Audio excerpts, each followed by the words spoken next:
Start. उपाध्यक्ष महोदय, आज स्वतंत्र भारत में जब हिंदी इस देश की राष्ट्रभाषा घोषित हो चुकी है, अब संघर्ष अथवा विरोध का समय नहीं रहा। आज का समय ठोस रचनात्मक कार्य का समय है। मैं जानता हूँ कि संघर्ष करना कठिन है, परंतु उसी एकाग्रता से रचनात्मक कार्य करना उससे भी कहीं अधिक कठिन है। यह भी स्पष्ट है कि संघर्ष के बाद यदि रचनात्मक कार्य नहीं होता तो संघर्ष की उपादेयता ही लुप्त हो जाती है और जो सफलता प्राप्त की गई हो उसकी सार्थकता संकट में पड़ जाती है।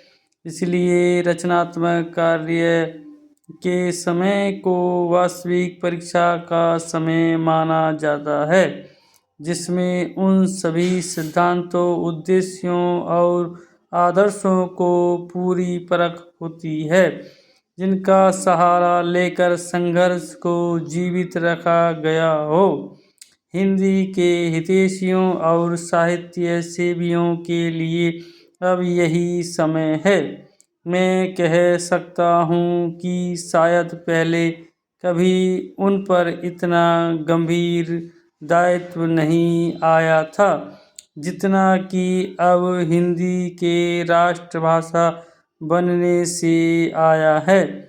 समस्त राष्ट्र ने सर्वसम्मति से हिंदी भाषा का जो मान किया है और हमारे संविधान ने उसे जो स्थान दिया है, वह हम सब के लिए एक सद्भावनापूर्ण चुनौती के समान है। यह निर्णय एक प्रकार से सभी हिंदी भाषियों और साहित्यिकों में विश्वास के पेशाब के समान है। इस आदर को हम कैसे निभाएं जिससे विभिन्न प्रादेशिक भाषाओं के बोलने वाले प्रतिनिधियों द्वारा किए गए उक्त निर्णय के औचित्य को सिद्ध कर सकें। यह एक गंभीर प्रश्न है जिस पर सभी हिंदी सेवियों को विचार करना चाहिए। हिंदी साहित्य सम्मेलन बहुत बड़ी संस्था है जिसके निर्माण में इस देश के अनेक यशस्वी विद्वानों और देशभक्तों ने योग दिया है। मैं समझता हूँ कि यद्यपि सम्मेलन की स्थापना हिंदी के प्रचारार्थ हुई थी, इसे हिंदी भाषी क्षेत्रों में प्रादेशिक भाषाओं के प्रचार का कार्य भी अपने हाथ में ले लेना चाहिए। इससे एक और हिंदी और दूसरी भाषाओं में पारस्परिक आदान प्रदान बढ़ेगा और दूसरी ओर सम्मेलन का आधार भी अधिक व्यापक हो जाएगा।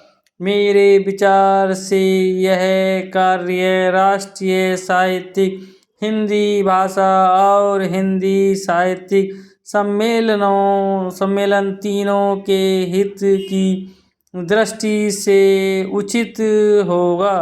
बिहार हिंदी साहित्य सम्मेलन ने जिसके रजत जयंती समारोह के उद्घाटन के लिए आपने मुझे आमंत्रित करने की कृपा की है, 25 वर्षों से भी अधिक समय पूर्व सार्वजनिक कार्यक्षेत्र में पदार्पण किया था। इस राज्य के सभी लोग सम्मेलन की सेवाओं से भली प्रकार परिचित हैं।